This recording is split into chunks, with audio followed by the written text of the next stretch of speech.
자, 451쪽 단위행렬.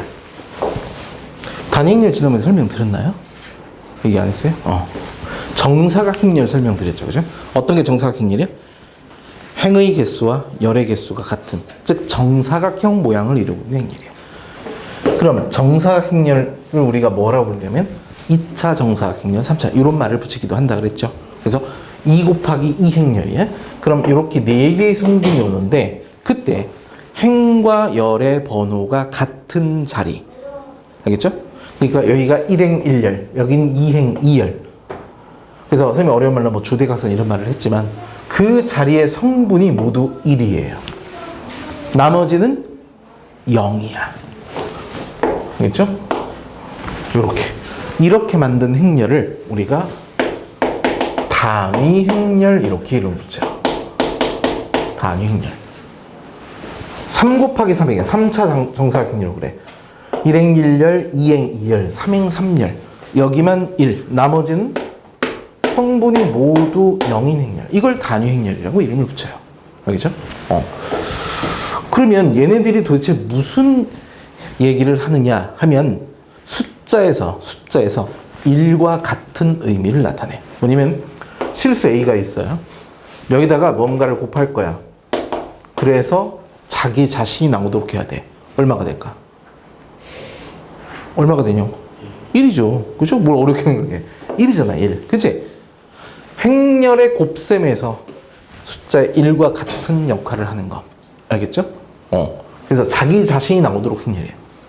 그래서 우리가 성분을 가져올게요. A, B, C, D. 얘하고 곱하는 거야. 그래서 여기를 X, Y, G, W. 그리고 A, B, C, D. 이걸 계산해서 X, Y, G, W를 우리가 구하는 거예요. 먼저 X를 구해볼게. X가 들어간 거니까 이렇게 1행과 1을 가져오면 AX 플러스 BZ는 A. 이렇게 돼야겠죠. 2행 1년 CX 플러스 DZ는 C. 이렇게 돼야겠지. 근데 여기서 X, Y, G, W가 어떨 땐 되고 어떨 땐 안 돼. 그러면 안 돼요. 그러니까 A, B, C, D. 그지? 그래서 이 A, B, C, D가 어떠한 값을 갖더라도 항상 똑같아야 돼야 하니 이 식을 우리가 A, B에 관한 항등식, C, D에 관한 항등식으로 보겠다. 그러면 개수 비교가니까 AX하고 A가 되니까 X값은 1이고 Z값은 0. 이렇게 정할 수 있죠. 그렇게 해서 만들어진 행렬이다 생각하시면 돼요. 그래서 실제로 우리가 알고 있는 성분을 갖고 와봐. 여기다 A, B, C, D를 가져와서 1, 0, 0, 1을 계산합니다. 자, 여기는 가로줄, 여기는 세로줄이죠? A, 빵, C, 빵, A, C 나오네. 그지? 그 다음에 2열, 빵, B. 여기도 빵, D. 자기 자신 나오고 있죠. 그래서, 곱셈을 계산했을 때 자기 자신이 나오도록 하는 거. 이걸 갖다 우리가 단위 행렬이다. 어려운 말은 아예 빼겠습니다. 다른 용어는 우리가 쓰지 않은 거. 그래서 그걸 단위 행렬이라 한다. 그러면 어떤 하나의 행렬 A가 있어요. 알겠죠? 그럼 그것과 단위 행렬을 우리가 E 또는 I를 주로 많이 써. 물론 문제에서 얘가 단위 행렬을 나타낼 때는 간 2는 단위 행렬이다. 이렇게. 또는 2는 1, 0, 0, 1이다. 이렇게 문제에서 얘기를 할 겁니다. 그걸 보고 우리가 판단하시면 돼요. 그래서 2가 단위 행렬이라고 해요. 그러면 단위 행렬과의 곱셈은 교환 법칙은 자유로워. 알지? 얘는 특별하니까 다 된다. 이렇게 생각하고 계셔도 돼요. 그럼 얘는 결과가 뭐가 나와? 자기 자신이 그냥 나온다 이거야. 알겠죠? 자, 교환이 잘 된다. 되게 중요한 거라고 그랬지? 선생님이 분명히 교환 법칙에 대한 거를 조금 정리를 다 해드린다고 했으니까 지금부터 그 얘기가 계속 나오게 될 겁니다. 그래서 어떤 하나의 임의 행렬 A와 단위 행렬을 곱한 것은 그 결과는 항상 자기 자신이다. 그것이 바로 단위 행렬이다. A 플러스 2의 제곱을 정리합니다. 이걸 계산하면 어떤 형태로 돼? A제곱 그리고 AE 2A 아까 해봤죠? 이렇게 나와야 맞지, 그치? 근데요, 단위행렬을 보면 단위행렬은 얘 제곱은 단위행렬 곱하기 단위행렬이야. 맞니? 그러면 얘를 갖다 우리가 네모라고 생각해. 네모가 뭐야? 뭔지 몰라. 근데 그거랑 뭐랑 곱했어? 단위행렬이랑 곱했죠. 그럼 결과가 뭐가 나와야 돼? 네모가 나와야 되잖아. 그죠? 얘기해. 네모가 나와야죠. 똑같이. 근데 조금 아까 얘기가 뭐였어? 단위일이었죠. 얘가 그대로 나온단 말이야. 그러니까 쉽게 얘기해서 2제곱은 1이다. 이렇게 생각하시면 되겠죠. 알지? 단위일. 그러니까 얘는 그냥 단위일과 똑같은 거야. 그리고 AE나 EA나 교환 법칙 자유롭다고 했죠. 그러니까 얘는 그냥 합해서 2배 A의 2. 그런데 단위열은 1과 똑같아 생략 이렇게 해도 된다고. 그래서 A 플러스 2를 이제 우리는 어떻게 쓴다? A제곱 플러스 2배 A 플러스 단위열 그냥 이렇게 써도 무방하다. A 플러스 단위열 A 빼기 단위열이 있어요. 뭐가 돼야 돼? 교환 법칙은 이제부터 신경 안 써도 돼. 알겠죠? 그러니까 얘랑 똑같고 이놈은 그냥 제곱이랑 똑같다. 되겠습니까? 그럼 A 플러스 단위열의 세제곱도 당연히 되겠지. 그치? 그런 얘기야. 그래서 단위 행렬에 관한 이야기가 나와서 일단 그걸 말씀을 드려봤습니다. 일단 얘는 이렇게 생각하시면 될 것 같고 그 뒤에 뭐가 있는지 볼까? 우리가 교재에서 할 얘기는 다 하고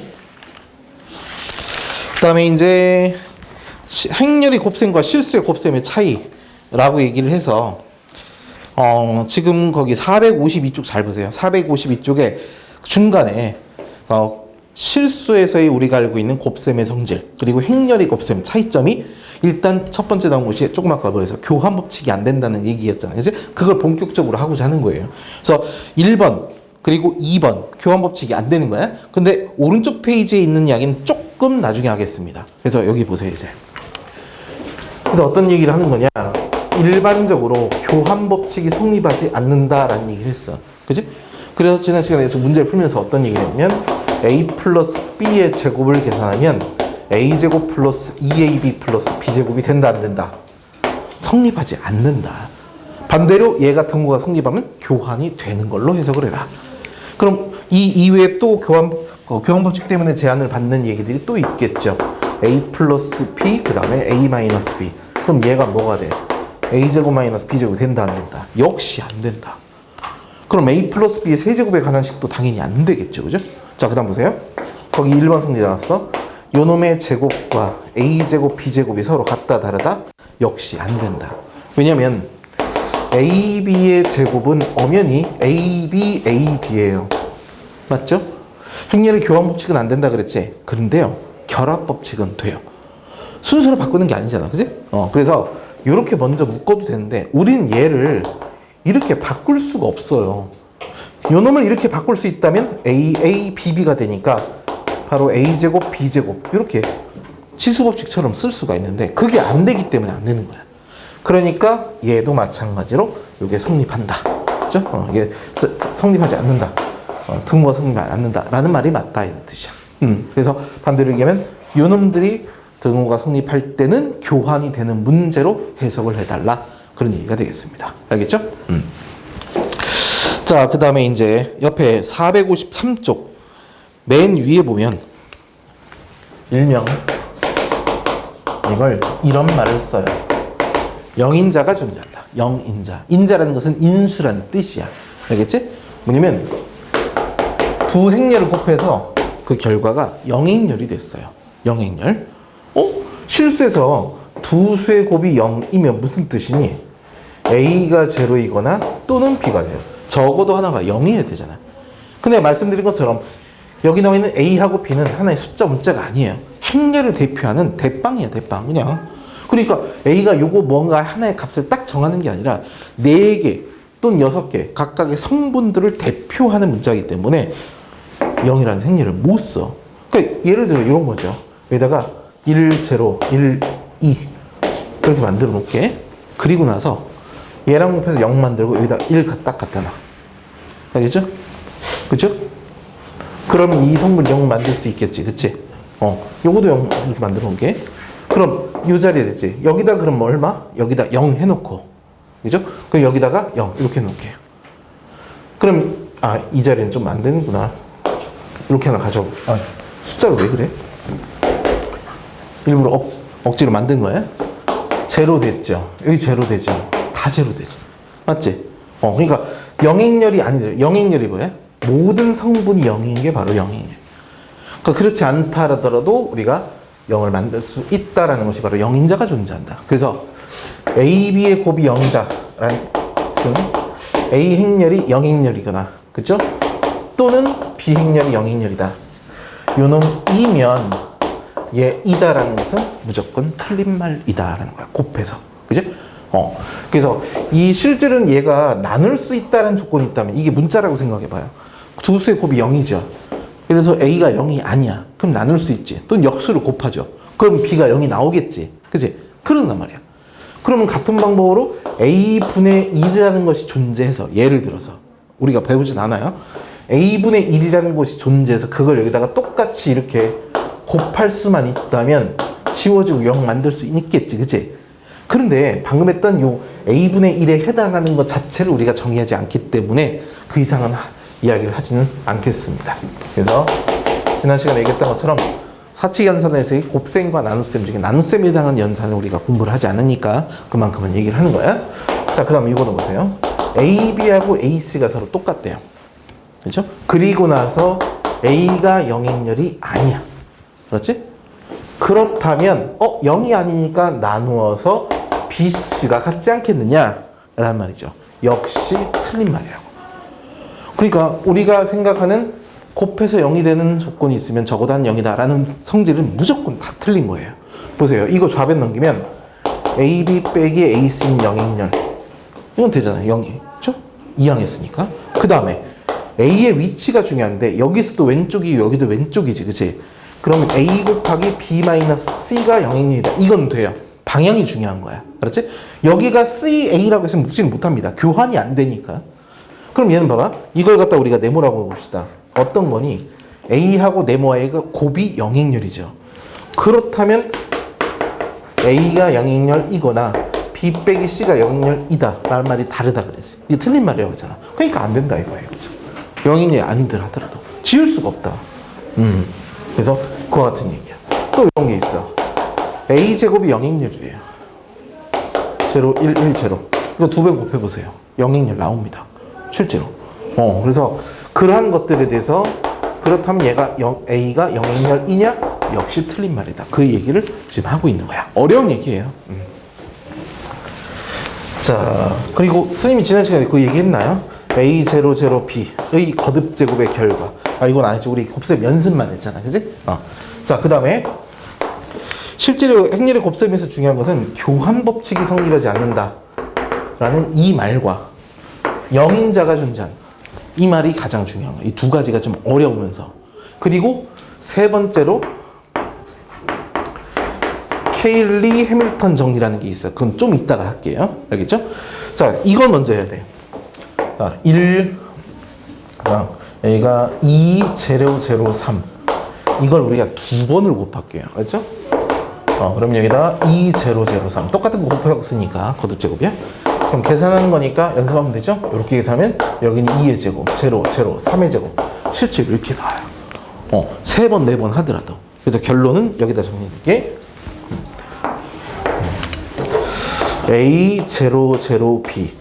한마디로 행과 일의 반응과 같은 대각선에 위치한 성분만 있고 나머지가 영행렬인 경우예요. 수연아?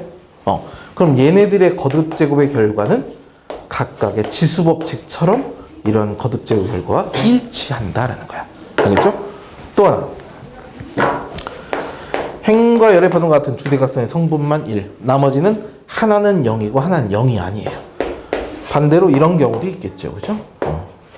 그럼 얘네들의 성분은 뭐냐? 1, 0, 1은 변함이 없어요. 다만 나머지만 실수배야. 거듭제곱이 아니라 이렇게 곱하기야. 그러니까 행과 열의 분호 같은 이쪽 대각선 의 성분만 거듭제곱의 성질이 성립하고 나머지는 이와 같은 거야. 그러니까 이 세 개가 아닌 것들은 좀 규칙이 다른데 좀 자주 볼 수 있는 이야기들이니까 따로 말씀을 일단 드렸어요. 알겠죠? 자, 행렬의 거듭제곱도 상당히 중요합니다. 453쪽 맨 아래 보세요. 453쪽 맨 아래 보시면 선생님이 아까 말씀드렸던 내용들이 있죠? 그거 세가는 거니까 대단히 중요해. 별표 팍팍 쳐놓으시고 계산하시면 좋을 것 같고요. 454쪽은 아직 말씀을 안 드렸습니다. 케일리-햄턴 정리. 자, 그럼 이제 아까에 이어서 어디를 보시면 되냐면 460쪽 볼게요.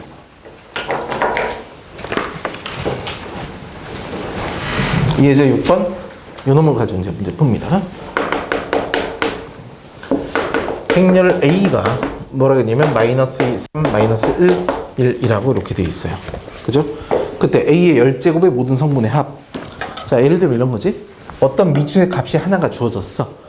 그것의 열제곱이 뭐냐 그랬으니까 10번 곱하면 되겠지. 그쵸? 근데 이 문제를 풀린 방법이 또 따로 하나가 더 있는데 그건 좀 이따 말씀을 드리고 일단 규칙을 봐야 되니까 일단 제곱을 먼저 계산해보자 이거야. 제곱, A제곱. 그러면 마이너스 2, 3, 마이너스 1, 1, 여기도 마이너스 2, 3, 마이너스 1, 1 이렇게 돼요. 곱셈 연습 되게 많이 하셔야 돼요. 바로바로 되게끔. 여기는 4 빼기 3이니까 1이에요. 그죠? 1은 아주 좋은 숫자야. 마이너스 6, 3이니까 마이너스 3. 그지? 2 마이너스니까 1. 그죠? 마이너스니까 마이너스 2. 이렇게 됐어. 됐지? 이쁘진 않아요, 아직은. 자, A 세제곱 해볼게. 행렬의 곱셈은 교환은 안 돼. 물론 자기 자식끼리는 상관없어요. 자기 자신과 단위열이 포함된 것들에서는 상관이 없다. 그죠? 상관이 없는데, 다른 행렬만 주의해주면 돼. 근데 여기가 A가 3개니까 이걸 A제곱과 A의 곱으로 봐도 되겠죠.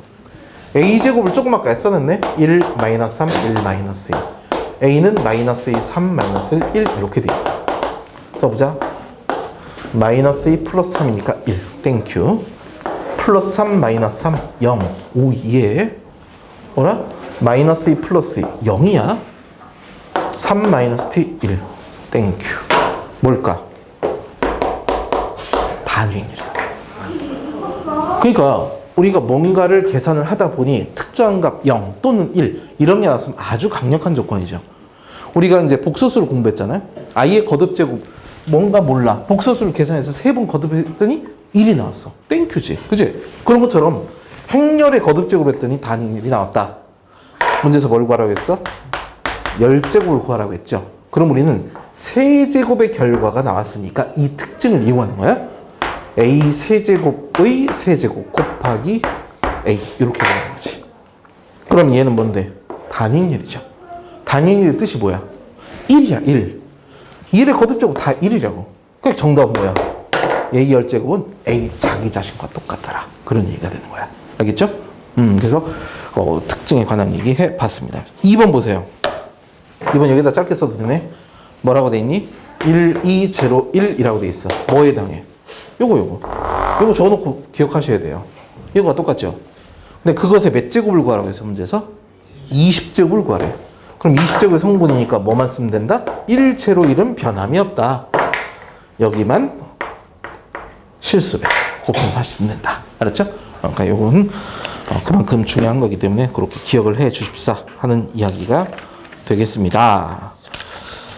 자, 그 다음 문제입니다. 이제 7번 가도록 하죠. 이제 7번은 지난 시간에 그 행렬의 곱셈만 연습할 때 맨 앞에 썼던 A가 있어. A반, B반, X반, A반 그 정의를 묻고 있는데요. 7번 문제는 뭔지 보세요. K 지역과 L 지역이 있어. 그리고 얘는 PQ야. 4, 3, 5, 2. 버스 노선의 개수래요. 그게 얘는 뭐냐면 K하고 L 사이의 길이 4개다. 의미상은 그래. 그 다음 두 번째는 여기가 PQ, 여기가 그 다음에 X, Y. 성분만 쓸게요. 3, 2, 2, 4. 이렇게 돼 있어. 문제에서 이 행렬을 A로 보고 얘를 B로 봤대요. 그러니까 A가 4, 3, 5, 2를 하나의 행렬로 봤고 B는 3, 2, 2, 4를 B라는 행렬로 봤다 라고까지 거기 설명이 돼 있어. 나와 있어 밑에. 자, 그때 성분은 뭐냐? A 곱하기 B의 성분 중에서 라고 돼 있어요. A 곱하기 B래. 그럼 뭐야? 이 행렬과 이 행렬을 곱하란 얘기예요. 그쵸? 근데 그 중에서 뭘 묻느냐면 문제 끝에 이렇게 나와 있네. P지역 또는 Q지역을 거치면서 P 또는 Q지역을 거치는 거니까 여기 PQ잖아. 여기도 PQ잖아. 그러니까 PQ가 맞아야겠죠. 그러면서 K지역과 L지역. K가 어디 있어? 여기 있네? 그러니까 얘는 PQ가 있는데 K지역을 거치면서 PQ 가는 쪽이야. 그러니까 우리는 요만큼의 성분이 반드시 있어야 되고 그리고 Y지역이라 했으니까 요만큼의 성분이 반드시 있어야 돼요.